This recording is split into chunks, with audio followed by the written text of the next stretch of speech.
welcome to the Master Your Moment podcast, where we talk about going into physical, mental, and emotional wellness. And our topic today is about meditation, because the M in moment of Master Your Moment stands for meditation. And so this month we are focusing on interviewing different people who have practiced meditation and who have some expertise in meditation and who use this practice with others. So I have Jamyie here. Thank you, Jamyie, for being here today. And he's going to talk to us a little bit about meditation and some emotional check-in. And Jamyie is a teacher in New Jersey. So welcome, Jamyie. Oh, thank you. Thank you so much. I'm so happy to be here. Yes, I love meditation. I'm so grateful to be here and share some of my practices.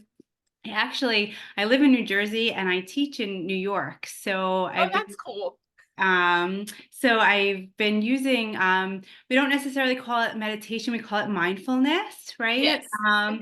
So we use it mindfulness for probably the last 7 years. And I've been able to use it with my second graders, and now I'm able to use it with my fourth graders. So it's been pretty a cool experience, and it's been unfolding and it's been evolving each year. Yeah. So how did that start? What was the inspiration behind it, and what got you into starting that a few years back? There was actually like this one approach, and it was called ruler. So we were able to like regulate and understand, label our emotions. And there was this moment where an approach was brought to us. And, it was this moment where something was brought, and it was like, these kids come to school and we don't know how they come to school. Did they have a good morning? Did something happen? And how is their learning affected by what actually happened? And I don't know, can they, are they able to learn math? Are they able to learn reading? Am I able to get to them if they're not emotionally available? So Exactly. it's so cool because I really, by getting to their emotional well-being, they're really able to be more receptive to all the other academics. So Exactly. And that's one of the things I'm trying to teach. And I created a trauma-informed classroom that's supposed to launch April 1st. And that's one of the things that we're focusing on is like, if they come to school with trauma and baggage and all these other things, and we as teachers, we come in with those same feelings. There may be frustrations at home. You're trying to get your kids ready for school or whatnot, and you're struggling out the door. And sometimes we need our own emotional check-in too, right? absolutely, absolutely. So it's like if we could just take those few minutes, like, well, how are you feeling, right? Like just even those words. How are you feeling? What is going on? Like someone who cares about them in that moment, and having actually their peers check in with them. It's such a huge impact. So it began kind of like that. And then, I was able to take it one step further, and I began to really take it into like opening up their chakras, and really quieting their minds. And, it didn't happen all at once, right? Because, taking second graders into the space of let's close your eyes, let's take deep breaths, like you have all that like chitter chatter, because can they trust that experience, right? Can they trust you? Can they trust their classmates? In the beginning, not so much. But as the experience unfolded, they really did beautifully. And they could do it. They can meditate for, 5, 10, even 15 minutes, in a space. So it was Yeah. really pretty cool to like open up their chakras. Did they know that that's what's actually happening? No, Oh, but that yeah. really is what's happening in the classroom. So it's Yeah, pretty cool. that's really awesome. So what I hear you saying basically is like, you have this emotional check-in where students are figuring out what their emotion is and then sort of what they can do about it. And that mindfulness approach is like, okay, I'm having this emotion. So now let me try this mindfulness practice to help regulate that emotion, right? Absolutely. So what does that look like for you? What is the emotional check-in, or what is the process that you do each day? So every morning when we walk into our classroom, we start off with gratitude because I'm a firm believer that we have to be grateful for, anything and everything that we possibly could, whether it's the sun coming up in the morning, whether it's our parents packing us our lunch, whether it's our friend holding the door. If we could find at least, 3 to 5 things that we're grateful for, we're at least starting off in the right foot. So we start off with gratitude, and then we get to share that. Then we do our meditation, our mindfulness. And then we have our how do we feel right now? How do we want to feel later? And we have affirmations because I really am a firm believer in affirmations, right? How do we want to step into that day? Because throughout the day, we could wind up not feeling so great, but if we could think back to how we wanted to be in that moment, in that day, then, we could feel better, right? Um, Exactly. and Yeah. then we also get to share love and light on our classmates. And we also share love and light on somebody who is not there in that space. Oh, cool. Tell me about that more. So within our meditation, at the end of it, we just we have our eyes closed, and again, we're expressing our love and we're expressing our light. And I'm trying to show them that we don't have to be next to somebody to expand our energy, right? So we Yeah. can encompass somebody else into our space. Yeah. And then they get to share that with each other too. So again, it's like just bringing someone else into our community, into our space, and they love sharing that and bringing that person in. Right. So it's sort of like part of the meditation, like a loving kindness meditation, Yeah, right? You're absolutely. adding that sort of aspect to the meditation. Mhm. And what kind of meditations or mindfulness practices are you doing each day? Are you doing the same one each day, or are you mixing it up? How do you decide what to do? So I do have like one protocol that I do. Very early on, I would just kind of go off the cuff and I would see like, whatever inspired me that day. But as of late, I do have one that I just kind of recite each day just to kind of make it, I can't do this, for a very lengthy time each day because we do, especially now I'm, in fourth grade and we have to kind of get into our academics and whatnot. So I can't make this a very lengthy procedure. So I just try to make it as concise as possible. Um, Yeah, I like that. Yeah, most of the meditations that I do or listen to or that I've created are only like 5 to 6 minutes in length. So, when even if you're doing a daily practice, all those minutes add up anyway. So right. it doesn't matter really the length of time that you are able to practice, just that you get in the practice. So what have you noticed about your students because you've been doing this? So I've noticed that I tend to have a very calm class. And I noticed that other teachers have also noticed that my students are calm and they're pretty focused. Whether they're in with me or they're with other teachers.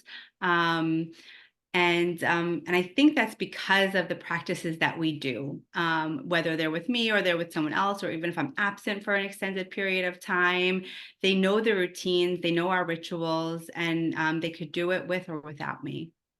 Oh, they can. That is awesome. That's really awesome that they can sort of self-lead, and I'm assuming they really, really enjoy the process as well. They love it. They absolutely love it. Actually, we some of the students were in a school play and they were so nervous, and but not everybody was from my class. And they were like, "Oh, Miss Vincelli, can we do our mindfulness?" And I was like, we can, but it was really a little difficult because now I'm taking, 30 other kids who have never done this before and Right. trying it with them. And if it's not a daily practice, it's a little more challenging. And they were like, please, we have to be able to focus and calm down. And so we tried, but it Yeah. was they're asking, because they have the yearning for it because they know what it does for them. Yeah. That's really, really awesome. So, what challenges have you seen that you've had in relation to doing mindfulness? Personally with my students, in the beginning, there's like a little pushback because again, I think it's the fear of the unknown. Mhm. But once we get into a routine, there really are very little challenges within my own group. Some challenges I notice with like trying to share this out with other educators is that they maybe themselves don't meditate, or they don't find this valuable, or they have fear of doing it. Maybe they think that it's not going to work, or they don't, maybe they just want to put a meditation video on and they're going to talk through it and not go through it, right? So Mhm. there's one thing to just play a video and say, okay, guys, we're just going to, do mindfulness. And there's another thing to be an active participant in it. So Right. when I'm, taking my students through a guided meditation practice, I'm an active participant with it. I'm not just playing something for them and saying, hey, do this. Right. Yeah. And So, you're sort of leading by example. So that right, can be, yeah, that could be a problematic. And also just like misconceptions. I feel like there's a huge misconception about what meditation is and what it does. And I think also meditation is this word that's like, I mean, I know I live in the South and we're like the Bible Belt. And so people have this misconception that this practice, because maybe a Buddhist, was somebody that did meditation, they associate meditation with Buddhism, and right, they think I can't do meditation because that's a practice from another religion. right. But just because it's a practice from that other religion doesn't mean that it couldn't be beneficial for you, or Absolutely. that it means that you're going to worship something else because you decided to meditate. I think can be a huge misconception, and in my opinion, I think that sometimes we're using the word mindfulness and meditation in lieu of each other so that we can bypass that misconception to say, Yeah, like, yeah, we're just practicing mindfulness so that, people who haven't been exposed to meditation have that understanding. But absolutely. what do you think is the difference between like mindfulness and meditation? Are they the same? How are they different? What do you think? I mean, I do think that they're pretty much one of the same, right? I do think that I can get away with saying mindfulness in my classroom for exactly the same reasons that you said, right? If I say meditation, then, I could have families or my administration saying, like, oh, you're bringing religion into this. And I'm not supposed to bring religion into school, right? So I just say mindfulness. I have a blanket statement. I don't have to have parents that are going to say, well, what are you trying to teach my child? So I just blanket statement, we're doing mindfulness, Yeah. and but I do think it's one of the same. Yeah. Well, I think of mindfulness as a like component of meditation. So you have this overall arching, this is kind of meditation, but there's different types of meditation. And Mhm. mindfulness is sort of like one of those practices. Um, how do you think you would define like mindfulness? What do you think it means? I mean, I think it's more or less being aware of yourself and your surroundings, right? So if I'm going to be mindful of what I'm doing, what I'm putting out, and what I'm allowing to receive, right? So what I'm also going to allow within myself, Yeah. So tell me right? more about that. Yeah, I think so, 100%. But I'd like you to expand on more about allowing things. How can we, like not accept things? If things are coming into us, how can we, not allow that to affect us or happen? So, I mean, we ultimately have the power and the authority over ourselves, right? So even when, I mean, a silly example, right? So kids are always, acting certain ways to each other, right? And somebody will do something and they'll say, "Well, all right, I'll say I'm sorry," and the other child will say, "Okay, it's okay." well, is it okay?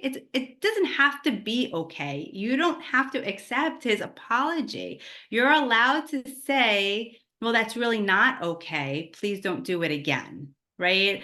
So I think sometimes as a society, we're just like, if someone says, I'm sorry, we're just expected to say, oh, it's okay. Yeah. No, you did something wrong to me. That's not okay. Right. Don't do that again, you know? Right. Um, Yeah. so this whole allowing, what do we allow to penetrate within ourselves, right? And I think that as kids, they're always told like, well, I'm the adult, you have to listen to what I say. Mhm. Mm, not so much, right? Yeah. Like there, yes, I mean you should respect, but you have to respect each other too, Yeah. right?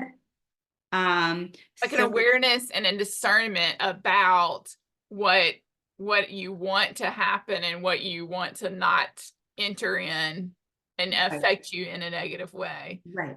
Yeah. Because we're You know, all individuals, right? So as right. a collective, um, we all have to just, come from a place of love and receive that love, right? So it's like Mhm. that yin and yang, right? Give and take.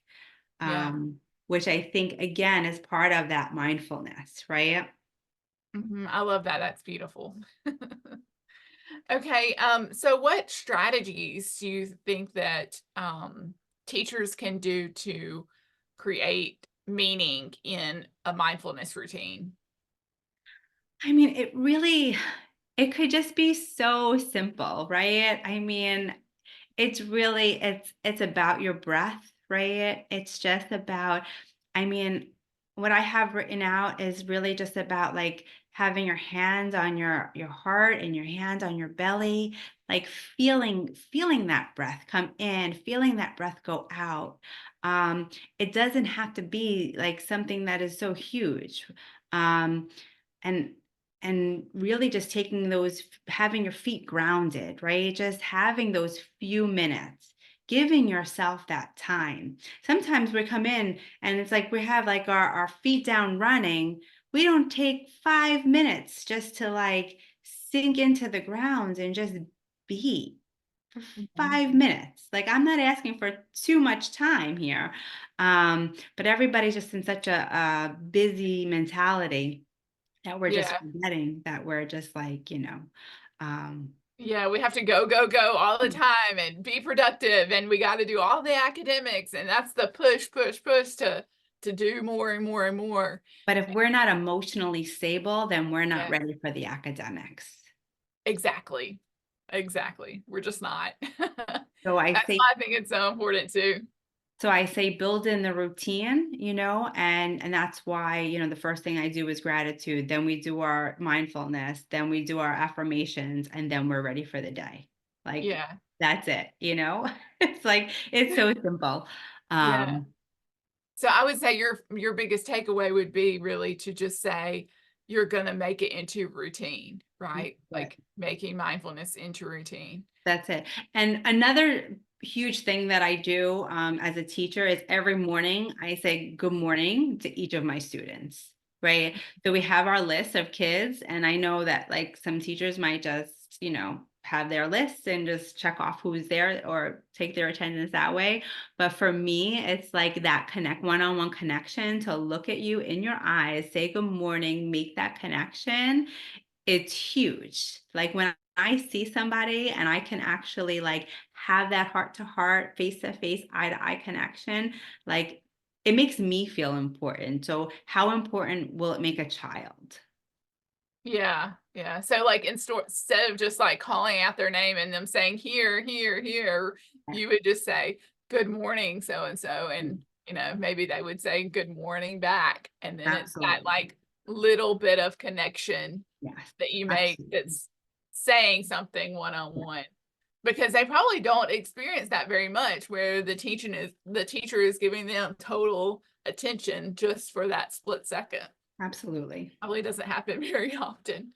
Well, can you give me some more examples? You had mentioned the one about the play and doing mindfulness. Do you have any other examples about students and their stories of how mindfulness has helped them or affected them in the classroom, or situations that have happened that. Even when I taught remotely, I had a kindergarten class and we were doing mindfulness, on Zoom. And I had the parents, talking to me or asking me like, how do you have them so calm? How are you able to do this? And it's just those connections, right? So it's just setting up those routines and building those relationships.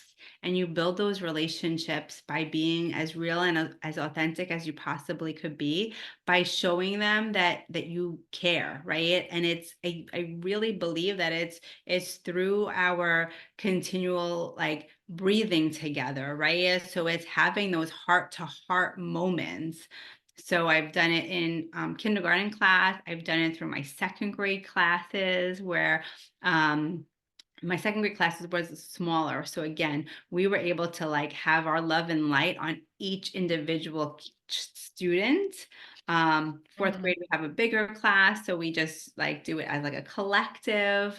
Um, so I think that like, each time it branches off into something different, which I think is pretty cool, right?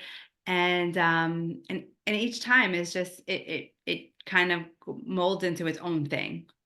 Right. So you sort of have to grow with it as things change for you in classroom situations and circumstances. You have to sort of adapt to what that environment is going to be like for yourself. Have you had any students talk or about how they've used this or practiced this outside of the classroom in their own lives?